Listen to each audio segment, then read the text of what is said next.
ఏపీలో red book తరహాలో Telangana pink book ప్రస్తావన తెచ్చారు బీఆర్ఎస్ ఎమ్మెల్సీ కవిత. కాంగ్రెస్ ప్రభుత్వం కక్షపూరితంగా వ్యవహరిస్తుందని కల్వకుంట్ల కవిత మండిపడ్డారు. బీఆర్ఎస్ కార్యకర్తలపై అక్రమ కేసులు పెడుతున్నారని ఆగ్రహం వ్యక్తం చేశారు. పింక్ బుక్ లో అన్ని రాసుకుంటున్నామని, తాము అధికారంలోకి వచ్చాక లెక్కలు తీస్తామని హెచ్చరించారు. కవిత వ్యాఖ్యలు హాట్ టాపిక్ గా మారాయి.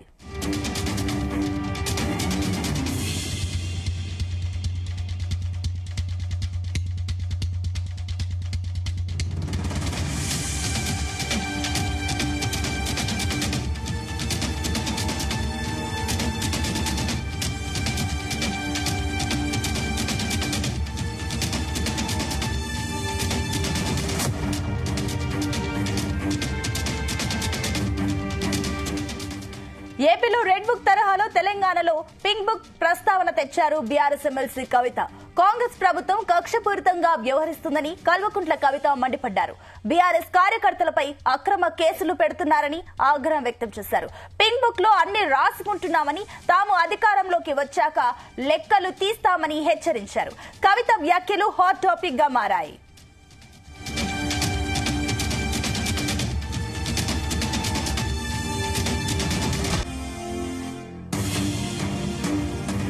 రైట్, ఇదే అంశానికి సంబంధించి మరిన్ని డీటెయిల్స్ మా బ్యూరో చీఫ్ నరేందర్ అందిస్తారు.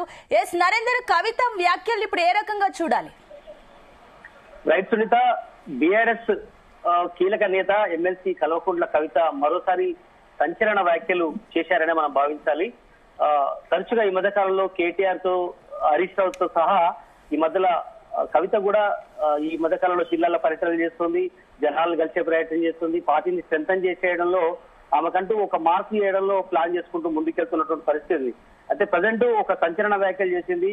ఇక్కడి నుంచి గుర్తుపెట్టుకోండి, మేము కూడా ఎవరైతే అధికారులు కావచ్చు, లేదంటే లీడర్లు కావచ్చు, ఎవరైతే మేము టార్గెట్ చేసి చేస్తున్నారో అలాంటి వాళ్ళని పింక్ బుక్ లో రాసుకుంటున్నాం, వాళ్ళ పేర్లు. మేము అధికారంలోకి వచ్చిన తర్వాత వాళ్ళ అంతు చూస్తామన్నట్టుగా వడ్డీతో సహా చెల్లిస్తామనే ఇండికేషన్ తో ఆమె మాట్లాడినటువంటి సందర్భాన్ని మనం చూడాల్సిన అవసరం ఉంది.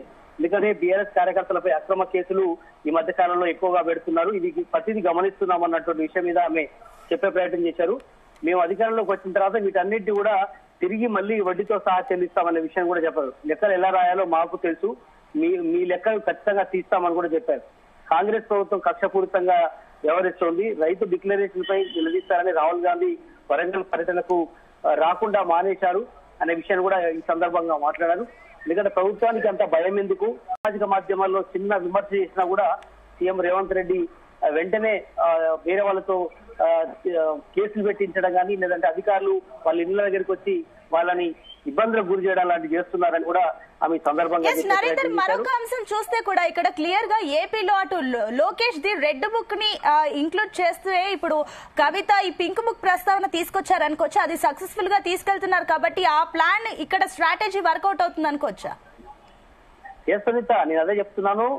ఆంధ్రప్రదేశ్ లో ఈ మధ్య కాలంలో మనం చూసాం, వైఎస్ జగన్మోహన్ రెడ్డి అక్కడ అధికారంలో ఉన్న సమయంలో ఆనాడు తెలుగుదేశం పార్టీ ముఖ్యంగా లోకేష్ గాని, చంద్రబాబు మొత్తం కూడా టీం వర్క్ అంతా రెడ్ బుక్ ని మెయింటైన్ చేసినటువంటి ఉదంతం.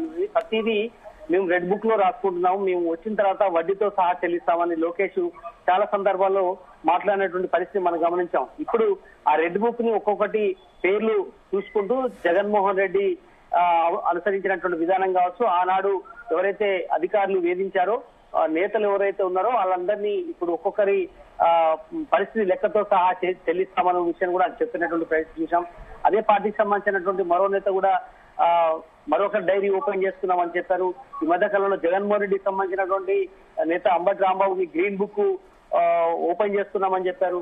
ఇప్పుడు పింక్ బుక్ కవిత ఓపెన్ చేస్తున్నామని చెప్పారు. మొత్తానికి ఈ డైరీలు ఏదైతే ఉన్నాయో ఇవి ఇప్పుడు ట్రెండింగ్ గా మారినటువంటి పరిస్థితి మనం చూస్తున్నాం. మొత్తానికి కేసీఆర్ తెలంగాణ ఉద్యమానికి ఎవరు కూడా ఆయన సరితూగే అవకాశమే లేదు. ఆనాటి నుంచి ఈ రోజు వరకు ఎన్నో ఆటుపోట్లు ఎదుర్కొన్నటువంటి నేత కేసీఆర్. ఆయన మీద తరచుగా పలవలుగా మాట్లాడుతున్నటువంటి ఉదాహరణ ఇట్టి పరిస్థితిలో ఊరుకునేది లేదంటూ కూడా కవిత ఈ సందర్భంగా మాట్లాడిన పరిస్థితి. అదేవిధంగా చాలా ప్రాజెక్టులు కూడా 90% పూర్తయ్యాయి. అలాంటి ప్రాజెక్టులు మిగతా పూర్తి చేయలేని దద్దమ్మ పార్టీ ఇప్పుడు కాంగ్రెస్ ప్రభుత్వం ఉన్నట్టు కూడా ఆమె మాట్లాడినటువంటి పరిస్థితి. అదేవిధంగా ఈ వ్యాఖ్యల్ని ఎమ్మెల్సీ కవిత వ్యాఖ్యలు, అదే విధంగా ఈ పింక్ బుక్ సంబంధించి కాంగ్రెస్ ఏమైనా రియాక్ట్ అయ్యిందా? దీనికి సంబంధించిన డీటెయిల్స్ ఏంటి? కాంగ్రెస్ పార్టీ నేతలు ఇంకెవరు స్పందించే అవకాశం లేదు. ఇప్పుడే కాసేపటి క్రితమే కవిత మాట్లాడినటువంటి పరిస్థితి ఉంది.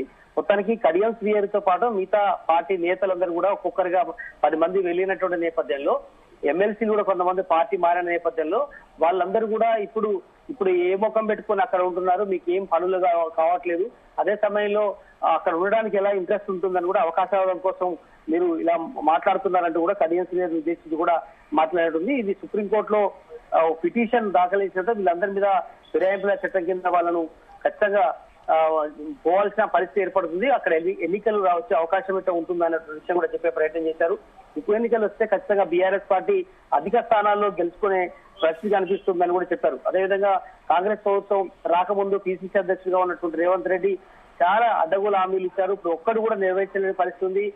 ఇచ్చినటువంటి హామీలు కూడా ఏది కూడా ప్రజెంట్ ఇవ్వని పరిస్థితి ఉంది. 6 గ్యారెంటీలు కూడా ఎక్కడ అమలు కావట్లేదు, ఒక ఆర్టీసీ బస్సు తప్ప అనేటువంటి విషయం కూడా చెప్పే ప్రయత్నం చేశారు. 2500 స్కూటీలు ఎక్కడ పోయినాయి, మహిళలకు ఇస్తానని చెప్పిన కళ్యాణ లక్ష్మి, కేసీఆర్ కిట్లు ఎక్కడ మాయమని కూడా కవిత ఈ సందర్భంగా మాట్లాడారు. కాంగ్రెస్ ప్రభుత్వానికి మానవత్వం లేదు, కళ్యాణ లక్ష్మి లేదు, తులం బంగారం ఎక్కడ పోయిందంటూ కూడా ఈ సందర్భంగా మాట్లాడారు.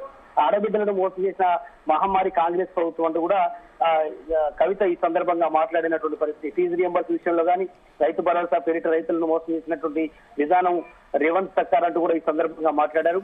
రైతు రుణమాఫీ అందరికీ రాలేదు, కొందరికి కూడా వచ్చినటువంటి పరిస్థితి మనం చూస్తున్నాం. కనుక ఖచ్చితంగా ఈ సంక్రాంతికి సంబంధించి సన్నబియ్యం ఇస్తామని చెప్పారు, అది కూడా పోయినటువంటి పరిస్థితి కనిపిస్తుంది. కనుక ఏది కూడా మాట నిలుపుకొని ప్రభుత్వం, ఈ కాంగ్రెస్ ప్రభుత్వం ఖచ్చితంగా త్వరలోనే కాంగ్రెస్ ప్రభుత్వం కూలిపోవడం ఖాయం. కాంగ్రెస్ ప్రభుత్వం పోయిన తర్వాత ఖచ్చితంగా బీఆర్ఎస్ పార్టీ మళ్ళీ తిరిగి అధికారంలోకి రావడం ఖాయం అన్నటువంటి విషయం మీద కవిత చెప్పారు. ఖచ్చితంగా ఆమె ఒక కీలకమైనటువంటి వ్యాఖ్యలు చేసింది. పింక్ డైరీ మేము ఓపెన్ చేస్తున్నాం, ఖచ్చితంగా వడ్డీతో సహా చెల్లిస్తామన్నటువంటి కీ పాయింట్స్ ఏదైతున్నాయో అవి ఖచ్చితంగా అమలు చేస్తామన్న విషయాన్ని అయితే ఈ సందర్భంగా అర్థం చేసుకోవాలి. Right Narender, thank you. రైతు డిక్లరేషన్ లో 0.1% కూడా ఇంప్లిమెంట్ చేయలేవాళ్ళు, ఆ భయంతోనే వెళ్ళిపోయినటువంటి పరిస్థితి. ఇవాళ భయం ఎందుకు? ట్విట్టర్లో ఎవరైనా ఒక కమెంట్ పెడితే భయం ముఖ్యమంత్రి గారికి, తెల్లారికల్లా అరెస్ట్ వస్తుంది ఇంటికి. ఫేస్బుక్లో ఎవరైనా ఒక వీడియో పెడితే భయం ముఖ్యమంత్రి గారికి, తెల్లారికల్లా పోలీసు వాళ్ళు వస్తారు. అదే క్రమంలో మా కోఆర్డినేటర్ మనోజ్ రెడ్డి గారి మీద కూడా మరి కేసులు పెట్టి పాపం తమ్ముడిని తనను 16 రోజుల పాటు వాళ్ళ కుటుంబాన్ని ఆయనను ఇబ్బంది పెట్టి జైల్లో పెట్టడం జరిగింది. మేము కూడా చూస్తూ ఉన్నాం. బీఆర్ఎస్ కూడా పింక్ బుక్ మెయింటైన్ చేయడం మొదలు పెడుతుంది. ఇబ్బంది పడద్దు, ఇంతకింత తిరిగి చెల్లిస్తామని కూడా మీకు తెలియజేస్తా ఉన్నాం. మీ రాహుల్ గాంధీ ఏమో పాకెట్లో రాజ్యాంగం పట్టుకొని తిరుగుతాడు, ఇక్కడ రేవంత్ రెడ్డి గారేమో రాజ్యాంగాన్ని కాలరాసి అక్రమ కేసులు పెట్టుకుంటా తిరుగుతాడు. చూస్తూ ఉన్నాం. డెఫినెట్గా లెక్కలు మేము కూడా పెట్టుకుంటాం. మాకు జయశంకర్ సార్ నేర్పించిండు లెక్కలు ఎట్లా రాయాలనో, ఎట్లా ఉద్యమాలు చేయాలనో. ఇప్పుడు మా మీద అక్రమ కేసులు పెడుతున్నారు. మా కార్యకర్తలను కాపాడుకుంటూనే మీ లెక్కలు కూడా తీసి ఇంతకింత మేము అధికారంలోకి వచ్చినాక తప్పకుండా తిరిగి చెల్లిస్తామని ఈ ప్రభుత్వానికి హెచ్చరిక చేస్తూ మరి కార్యకర్తలందరి పక్షాన బీఆర్ఎస్ పార్టీ నిలబడి ఉంటుందని చెప్పి మీకు మరొక మారు భరోసా ఇస్తూ థ్యాంక్ యూ. జై తెలంగాణ, జై కేసీఆర్, కేసీఆర్ గారి నాయకత్వం, జై బీఆర్ఎస్, జై బీఆర్ఎస్.